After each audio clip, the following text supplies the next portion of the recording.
E aí, estão empolgados?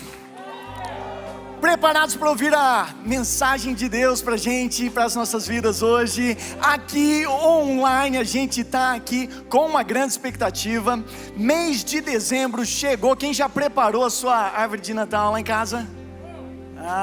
Ok. Quem ainda vai preparar? Gosta de colocar umas luzinhas lá para celebrar.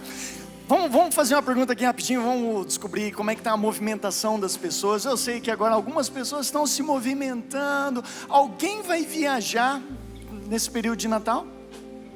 Ok, o pessoal meio tímido, levantando a mão assim, eu não sei se deveria, mas tudo bem, já tem bastante gente online, o pessoal vai viajar, ficar conectado.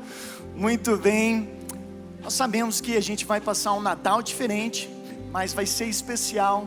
Deus vai abençoar as famílias. Deus cuida da sua família, Deus cuida da sua vida. Temos certeza que vai ser um tempo especial. Vamos dar uma salva de palmas, agradecer a nossa equipe. Você pode se assentar. Nós vamos para o Evangelho de Lucas, capítulo 18, dos versículos 35 ao 43. A palavra diz assim: ao aproximar-se Jesus de Jericó, um homem cego estava sentado à beira do caminho pedindo esmola. Quando ouviu a multidão passando, ele perguntou o que estava acontecendo. Disseram-lhe: Jesus de Nazaré está passando. Então ele se pôs a gritar: Jesus, filho de Davi, tem misericórdia de mim. E os que iam adiante repreendiam para que ele ficasse quieto, mas ele gritava ainda mais: filho de Davi, tem misericórdia de mim. Jesus parou e ordenou que o homem lhe fosse trazido. Quando ele chegou perto, Jesus perguntou-lhe: o que você quer que eu lhe faça? O homem disse: Senhor, eu quero ver. Jesus lhe disse: recupere a visão, a sua fé o curou. Imediatamente ele recuperou a visão e seguia Jesus glorificando a Deus. Quando todo o povo viu isso, deu louvores a Deus. E quando nós entramos nesse ano atípico, esse ano que ninguém podia prever que seria dessa forma, com essa pandemia, muitos de nós aqui talvez enfrentamos um momento que a gente tinha uma visão, desejava algo para esse ano, pensava que seria de uma forma, tinha todos os planos, os projetos, e depois vem a pandemia e tudo muda. E com essa mudança, talvez a visão com qual você iniciou esse ano não é a mesma visão que você tem hoje. Na verdade, talvez hoje você está se sentindo um pouco cego em relação ao futuro, cego em relação ao que ainda está por vir. Está tudo muito obscuro e você não sabe como é que vai ser o dia de amanhã. E você talvez tenha colocado a sua visão de lado, tenha deixado muitos sonhos, muitos projetos, muitas coisas de lado, mas eu creio que hoje a palavra de Deus vem para avivar os nossos corações, e Ele vai nos encontrar onde nós estamos, e vai ajudar a gente a recuperar a nossa visão. E o título dessa mensagem de hoje é: recupere a visão. Recupere a visão. É o momento de você recuperar muitas das coisas que foram deixadas para trás, muitas das coisas que estavam no seu coração que você gostaria de alcançar. Deus vai ajudar você a recuperar essa visão. Vamos orar. Pai, nós te agradecemos por esse momento, e como nós estamos aqui de coração aberto, nós oramos para que isso seja realmente a verdade nas nossas vidas, que a gente possa recuperar a nossa visão, que o Senhor possa falar aos nossos corações, que o Senhor possa abrir os nossos olhos, ajudar a gente a ver novamente tudo aquilo que o Senhor tem para realizar nas nossas vidas, através das nossas vidas. Pai, nós nos colocamos diante de Ti nesse momento, e que o Senhor faça o Teu querer nas nossas vidas, em nome de Jesus. E juntos dizemos, todo mundo online diz juntos, amém. Amém, amém. Interessante que quando nós chegamos no Evangelho de Lucas, capítulo 18, versículo 35, logo nesse primeiro versículo diz: ao aproximar-se Jesus de Jericó. Quando nós ouvimos a palavra Jericó, aqui eu não sei o que vem à sua mente, se você tem algum contexto bíblico. Quando você lê a Bíblia no Antigo Testamento, a palavra Jericó, a cidade de Jericó, lembra a gente de um momento em que os israelitas destruíram essa cidade, invadiram essa cidade, e ela se tornou uma cidade desolada, uma cidade que estava em ruínas. Mas quando nós chegamos no Novo Testamento, quando Jesus está se aproximando de Jericó, não tem nenhuma conotação com o Antigo Testamento em si, mas Jericó no Novo Testamento é uma cidade diferente. É uma cidade que foi reconstruída pelo grande rei Herodes. E nesse processo de reconstrução, Jericó se tornou uma cidade muito rica, uma cidade muito próspera. E então estava ali essa nova cidade construída. O grande rei Herodes gostava tanto dessa cidade que ele construiu um palácio para que ele pudesse passar um inverno nessa cidade. Era uma cidade com um clima bom. E o poder aquisitivo das pessoas que moravam nessa cidade é um poder aquisitivo muito grande. Pessoas ricas. Até mesmo o coletor de impostos, Zaqueu, morava nessa cidade. E a Bíblia diz que ele também era um homem muito rico. Então tudo que a gente ouve falar da cidade de Jericó no Novo Testamento representa uma riqueza, uma cidade bem estruturada. E o cego de Jericó estava posicionado ali. Estava posicionado numa cidade onde as pessoas podiam contribuir com as esmolas e pensar assim, esmolas de pessoas que têm poder aquisitivo altíssimo.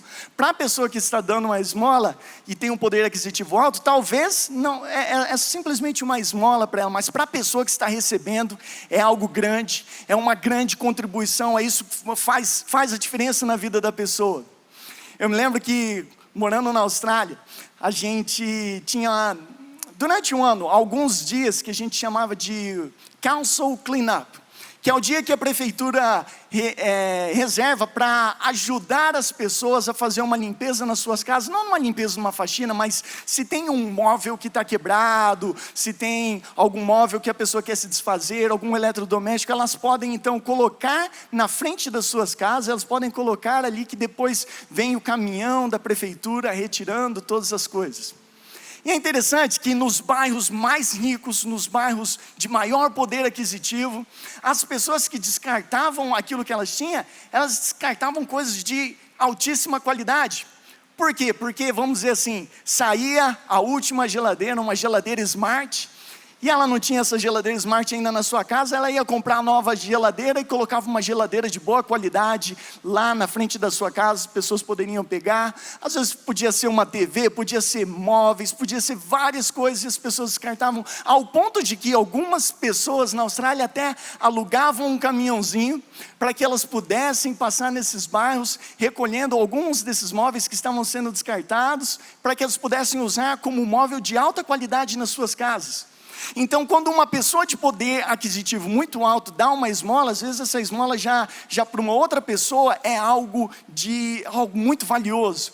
E você pensar assim, o cego de Jericó, ele estava numa cidade de alto poder aquisitivo e as esmolas que ele estaria recebendo naquele local, talvez para quem estava dando era simplesmente algumas sobras, mas para ele que estava recebendo, eram esmolas que ele conseguiria assim se suprir todas as suas necessidades. Ele certamente tinha todas as suas necessidades supridas, um grande amparo, um amplo suporte, estava tudo tranquilo nesse sentido. E ele poderia então simplesmente se acomodar na sua situação, porque apesar de ser cego, ele estava habituado com o seu dia a dia. Ele tinha a sua rotina, ele sabia onde ele deveria ir, como que ele deveria se posicionar, para que ele pudesse continuar recebendo a sua fonte de renda, e ele pudesse viver o seu dia a dia. Não estou dizendo que esse cego era rico, a gente não sabe, a Bíblia não diz, mas ele tinha certamente todas as suas necessidades supridas através das esmolas, as pessoas de maior poder aquisitivo podiam dar nessa cidade. Ele poderia então ter se acostumado com a sua situação. Ele poderia pensar que esse era o tipo de vida que ele viveria, uma vida que seria sempre naquela rotina, mas algo diferente aconteceu. Um dia, estava passando uma multidão e ele provavelmente descobriu que, sabia que a multidão que estava passando não era datas festivas. Por exemplo, em Jerusalém existiam muitas datas festivas que as pessoas passavam por Jericó como rota para chegar em Jerusalém. Então passavam muitas pessoas também de alto poder aquisitivo ali, mas quando eles estavam passando por ali, sempre tinha as datas festivas, e esse cego sabia que estava numa semana um pouco atípica, não tinha datas festivas, e Jesus estava passando por ali com a multidão. Então quando ele pergunta o que está acontecendo, e a multidão fala assim: olha, Jesus de Nazaré está passando. Ao invés de se acomodar e simplesmente estar ciente do que estava acontecendo ao redor dele, ele então começa a gritar: Jesus, filho de Davi, tenha compaixão de mim.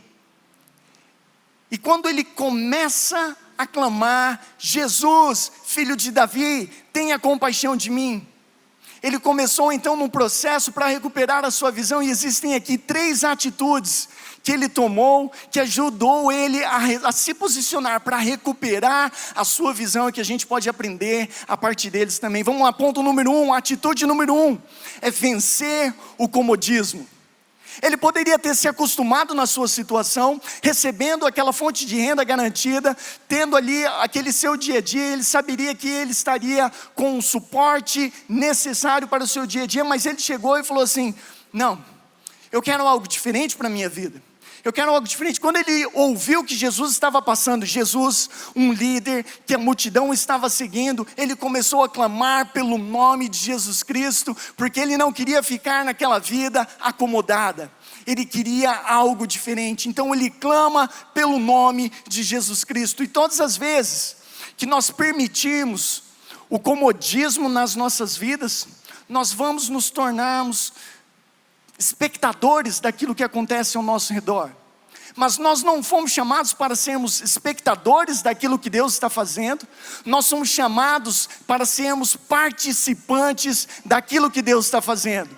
Você foi chamado para ser participante daquilo que Deus está fazendo, e não simplesmente se acomodar na sua situação, aceitar, se habituar com o problema e simplesmente aceitar as coisas da maneira que estão, porque você acha que é assim que sempre foi. Deus tem algo maior para fazer na sua vida. Você não foi chamado para ser espectador, você foi chamado para ser um participante do agir de Deus nessa terra. Mas isso tudo começa a partir do momento que você toma a decisão de vencer o comodismo. E será que talvez nas nossas vidas existe alguma área que a gente tem permitido o comodismo? Será que existe algum momento, algo que você está pensando nesse momento, você fala assim: nessa área aqui eu me acomodei um pouquinho, essa área aqui eu deixei um pouquinho o cansaço, um pouco da preguiça, um pouquinho da situação, porque a pandemia começou, mudou todas as coisas, e agora eu estou meio que me adaptando dessa nova forma, estou aceitando essa nova situação, e Deus está querendo te desafiar para sair desse comodismo. Será que talvez você tenha permitido um pouco de comodismo, vamos dizer assim, no seu casamento, para aqueles que são casados? Se você tem permitido o comodismo no seu casamento, talvez é aquela coisa de dia a dia, talvez você não tenta mais melhorar o relacionamento, não tem mais aquele desejo de continuar crescendo no relacionamento dentro do seu casamento. E Deus tem muito mais para fazer. Quem sabe Deus quer que o seu casamento seja um modelo para outros casamentos, outras pessoas seguirem, que Deus pode trabalhar através da sua vida dessa forma. Na sua família, o desejo de ver uma família transformada, o desejo de ver uma família abençoada, o desejo de ver uma família feliz, o desejo de ver uma família com a presença de Deus. Será que você tem se acomodado um pouquinho na condição da sua família, pensar que sempre foi assim? Que você vai permitir que continue sendo da mesma forma? Ou quem sabe nas suas emoções? Sei que nesse ano, durante toda a pandemia, até esse momento, as nossas emoções estão sendo desafiadas constantemente. E as nossas emoções, tanto a alegria, tristeza, a dor e muitas coisas, que a raiva, todas as nossas emoções foram criadas por Deus e elas são boas. E Deus pode usar todas as nossas emoções, mas quando a gente pensa assim das nossas emoções, será que a gente tem permitido se acomodar em uma tristeza? Será que a gente tem se acomodado em um momento de um luto um pouquinho mais prolongado do que aquilo que Deus gostaria de fazer? E talvez chegue um momento que a gente precisa olhar para as nossas emoções e falar assim: eu não quero continuar assim. Isso não é o plano de Deus para a minha vida. E a gente pode passar por momentos de tristeza, momentos de luto, mas a gente não precisa viver no momento de tristeza e viver no momento de luto como se fosse uma situação permanente nas nossas vidas. A gente não pode se habituar com o problema, com a tristeza, com as coisas que têm acontecido na nossa vida e simplesmente falar assim: essa é a nova realidade, é assim que eu sou, é assim que eu vivo, isso faz parte da minha vida. A gente pode entender que talvez seja uma estação que a gente esteja passando, mas que Deus é poderoso o suficiente para falar assim: você pode sair do seu comodismo, não se acomoda nessa situação não, porque aquilo que eu tenho para realizar na sua vida é muito maior do que esse comodismo, do que essa situação. Pode levantar, pode sonhar, pode crer, pode pedir por algo diferente, porque eu vou levantar a sua vida. Eu tenho um plano para você, e esse plano não inclui você se acomodar na sua situação. Se tem uma coisa que nós jamais vamos nos permitir como igreja, é o comodismo. O comodismo aceita a situação atual e é indiferente às oportunidades que estão ao seu redor. O comodismo nos convida a sentar e cruzar os braços, mas nós como igreja, nós temos tanto para crescer, tanto para fazer. Existe um continente que precisa de Jesus, existe um mundo que precisa de Jesus, e nós estamos falando de algo grande, mas existe também na nossa cidade, nos nossos bairros. Nós precisamos crer que Deus pode nos usar para trazer a mudança, e nós não podemos nos acomodar. Talvez seria mais fácil para a gente pensar assim: 4 reuniões, a gente conseguiu gerenciar as coisas bem, talvez a gente vai ficar com 4 reuniões, mas nós olhamos os períodos de transição, conseguimos fazer tudo aquilo que nós precisamos fazer para higienizar o local, para a segurança de cada um, e nos deu a oportunidade de ir para 5 reuniões. O comodismo diria: não, 4 tá bom, acho que dá certo, mas a gente tem oportunidade. Nós não precisamos orar e pedir por mais oportunidades, porque assim, a oportunidade já está na nossa frente. Então vamos lá, vamos para a 5ª reunião, porque nós temos que criar espaço para as pessoas encontrar a Deus, ter um encontro com Jesus Cristo. Nós precisamos criar espaço nas nossas vidas para que as pessoas possam ter um encontro com o poder de Deus. Nós precisamos criar espaço na nossa agenda e ter a atitude que vai sair de um comodismo para construir aquilo que Deus está agindo, porque senão o comodismo vai tornar a gente espectadores, mas Deus nos chamou para sermos participantes daquilo que Ele quer construir. Aquele cego então, chegou um momento que ele disse: chega, eu não vou ficar na minha comodidade. Jesus, tenha misericórdia de mim. Eu não vou me conformar com essa situação, não vou me acostumar com a minha limitação e me habituar com os meus problemas. Chega um momento que é necessário uma mudança. Então a primeira atitude que ele teve foi de vencer o comodismo. E a segunda atitude foi então de resistir à oposição. Ninguém constrói algo significativo nessa vida sem vencer uma força oposta, sem vencer uma oposição. E todas as vezes que você se levantar para fazer algo significativo, todas as vezes que Deus te levantar para fazer algo diferente, você vai precisar vencer uma oposição. Você pode vencer o comodismo como um primeiro passo, mas depois resistir à oposição é o segundo passo. Enquanto o cego gritava: Jesus, tem misericórdia de mim, a força oposta da multidão dizia: fique quieto, fique calado, não fala mais, você está atrapalhando aqui, Jesus está fazendo alguma coisa, você está atrapalhando. Mas ele, enquanto a multidão dizia: fique quieto, ele falava assim: Jesus, tem misericórdia de mim. Ele gritava mais alto. E tem momentos nas nossas vidas que a gente precisa entender que a oposição que vem contra nós pode tentar querer nos parar, mas a gente precisa gritar ainda mais alto: Jesus, tem misericórdia de mim. Jesus, Jesus é a única saída. E nós precisamos ter essa atitude de chamar a Jesus Cristo para mudar as nossas vidas, resistir a todo tipo de oposição.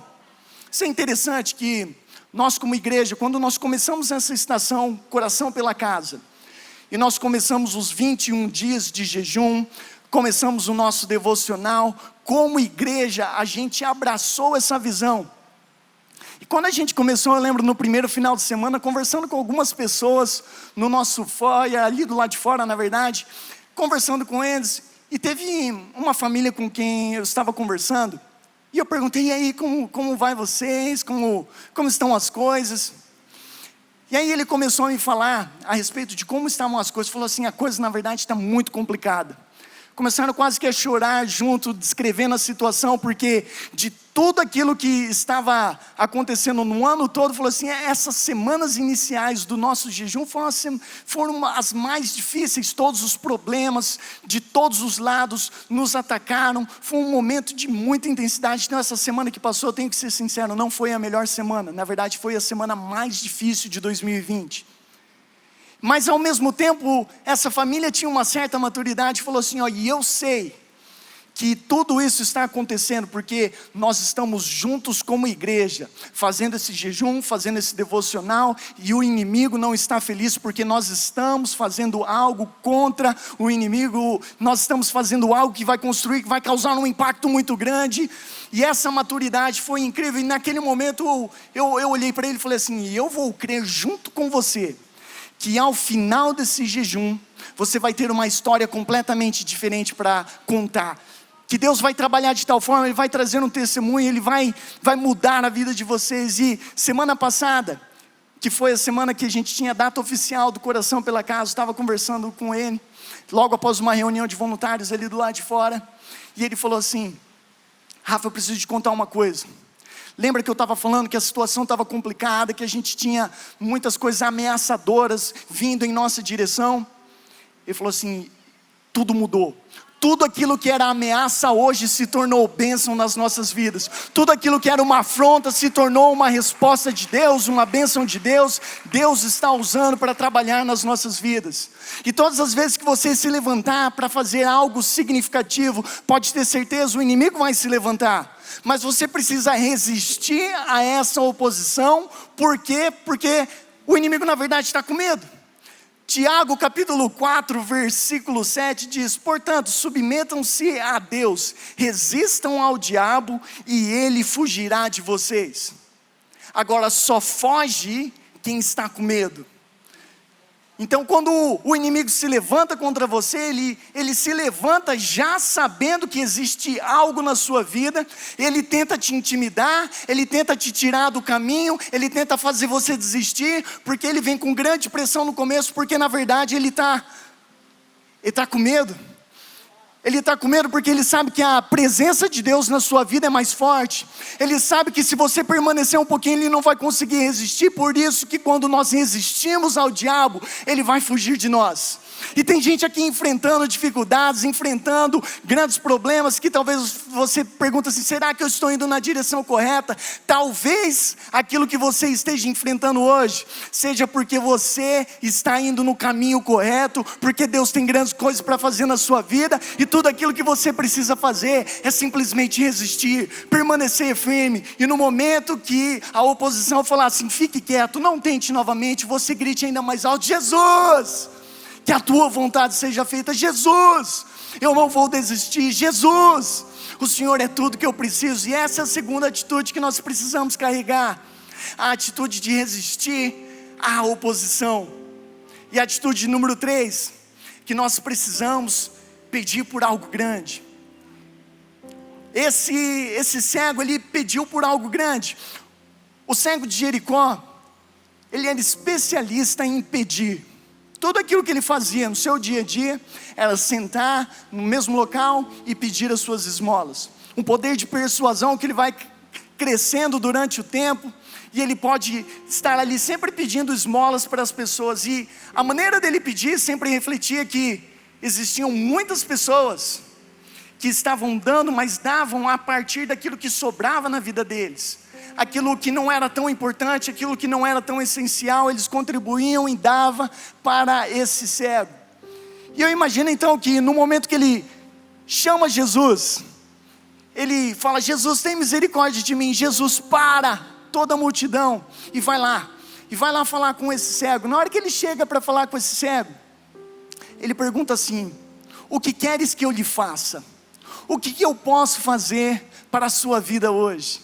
O que eu posso fazer por você? E eu pensando assim, imagina esse cego pedindo uma esmola para Deus, pedindo uma esmola para Jesus Cristo. Ele estava diante de Jesus nesse momento, e eu fico imaginando, se ele chega para Jesus e fala assim, Jesus, essa semana foi uma semana difícil, tudo muito apertado nas finanças, as pessoas não contribuíram tanto, e eu estou aqui numa situação, tentando convencer a Jesus, para ver se Jesus dava uma esmola. Mas Jesus, será que o Senhor não pode dar uma força aí, quem sabe essas pessoas que estão com você, trazer uma esmola? E eu imagino que se ele tivesse esse tipo de atitude com Jesus, Jesus tivesse que responder a esse pedido de esmola, provavelmente Jesus falasse assim: o Pedro está aí? Cadê o Pedro? Pedro, vem cá, Pedro, você trouxe sua varinha, seu anzol? Tá, então faz o seguinte, vai nas águas mais próximas aí, onde tiver um riozinho, lança o seu anzol e pega um peixe. Depois que você pegar esse peixe, você vai ver que tem 2 moedinhas ali na boca dele. Pega essas 2 moedinhas, entrega como a minha esmola e como a tua esmola. Porque até mesmo quando Jesus vai responder uma oração, ainda que seja num pedido de esmola, ele vai dar aquilo que você pediu. Ele vai te abençoar com aquele pouquinho, mas ele vai mostrar também assim: eu quero que você saiba nesse processo que eu tenho muito mais poder para fazer coisas na sua vida do que você pode imaginar. Até mesmo quando ele responde uma pequena oração, ele responde de tal forma para abrir os nossos olhos para a soberania de Deus, que ele pode fazer muito mais nas nossas vidas. E infelizmente muitos de nós aqui, nas nossas orações, nós temos pedido esmolas para Deus. Deus, será que o Senhor pode fazer só isso daqui? Pai, se você só desse uma ajeitadinha nessa área, resolvesse alguma coisa. E Deus está nos desafiando hoje. Eu quero que você faça grandes orações novamente, ao ponto de que em Salmos capítulo 2, versículo 8, ele fala assim: se você me pedir as nações, eu te darei as nações. Você precisa pedir, pede-me as nações e eu te darei. Na sua vida, o que é isso que você necessita hoje? Que você pode estar diante de Deus e você pode pedir algo grande.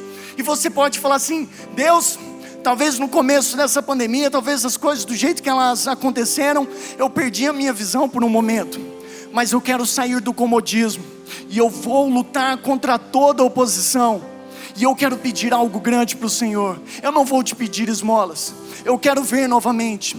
Restaura a minha visão, eu quero ver aquilo que o Senhor pode fazer através da minha vida. Pai, que a tua vontade seja feita. Eu não quero ser um espectador daquilo que o Senhor está fazendo, eu quero ser um participante do teu agir. E nós podemos tomar essa decisão hoje, de não mais pedir esmolas para Deus. Ele é um Pai que nos ama. Ele não é somente um Deus que tem todo o poder para fazer algo maravilhoso, não é somente o Criador do universo, não é somente o autor da vida. Ele é um Pai que quer um relacionamento conosco e deseja o melhor para as nossas vidas. Para a sua vida, eu não sei qual foi a mensagem que alguém declarou, mas saiba que Deus tem o melhor para a sua vida. Não deixe que o seu passado, não deixe que as circunstâncias determine o tipo de oração que você vai fazer. Não deixe que até o medo de você pensar: se Deus responder essa oração, eu não sei nem como eu vou gerenciar. O mesmo Deus que responde a oração é o Deus que vai te sustentar depois que você tiver a resposta. Deus vai te abençoar no seu empreendimento, na sua família, na sua saúde. Vamos orar sabendo que Ele pode gerar milagres nas nossas vidas, em nome de Jesus. Quantos me dizem amém? Como se você estivesse falando bem alto para Deus ouvir. Diz amém, bem forte do fundo do seu coração. Por quem está desesperado por um milagre, diz amém. Gostaria de te convidar a se levantar nesse momento, e gostaria que você considerasse na sua vida algumas áreas que você deseja uma mudança, porque Deus está disposto a restaurar a sua visão. Ele está disposto a dar a capacidade de você sonhar novamente, de você levantar amanhã com a capacidade de olhar para uma folha em branco e começar a desenhar novos projetos, a sonhar algo novo, com uma emoção que vai te acompanhar, não somente na área intelectual, mas suas emoções renovadas, uma força nova, porque esse é o nosso Deus. Ele pode restaurar, Ele pode te fortalecer, Ele pode te dar tudo aquilo que você necessita, e Ele vai te abençoar dessa forma. Eu gostaria de convidar você nesse momento a adorar a Deus, tanto aqui quanto online, e que esse seja um momento íntimo seu com Deus. O cego de Jericó precisava ter a sua visão restaurada. O que você necessita de restauração na sua vida hoje? Se Jesus estivesse diante de você e Ele está perguntando assim: o que queres que eu lhe faça? Esse não é momento de pedir esmolas, esse é um momento de crer que Deus pode operar um milagre na sua vida. Nós vamos adorar a Deus, que essa música possa ser a sua oração e que você possa falar diretamente com Deus, para que Ele abençoe e transforme a sua vida em nome de Jesus.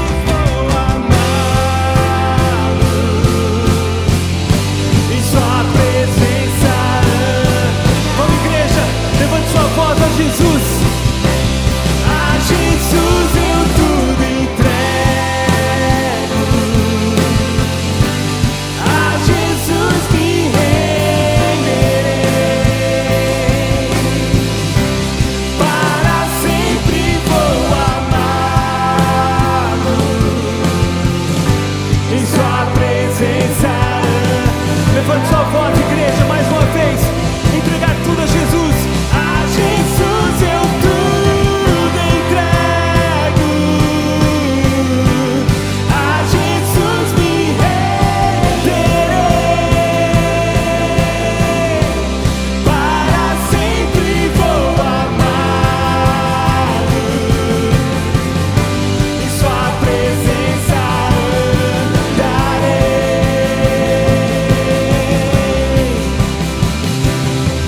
Tua graça vence o julgamento, mais forte que o pecado, amor que não tem fim, tua bondade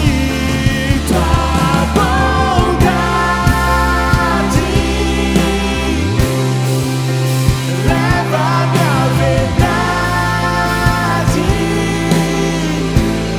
e ao teu coração,